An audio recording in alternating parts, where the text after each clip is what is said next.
બોટાદ જિલ્લાના રાણપુર તાલુકાના ધારપીપળા ગામે ધરજીયા પરિવાર બુટ ભવાની માનો પાટોત્સવ ઉજવાયો।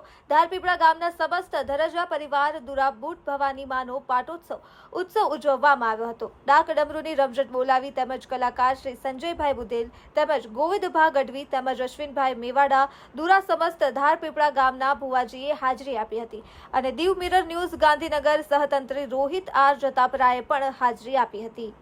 અહેવાલ રોહિત આર જતાપરા।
હાય, હું છું ક્રુઝિન સિંઘાનિયા। આપની આસપાસના સત્ય સમાચાર જાણવા માટે જોતા રહો દીવ મિરર ન્યૂઝ અને હા, લાઈક અને સબસ્ક્રાઇબ કરવાનું ભૂલતા નહીં। Thank you.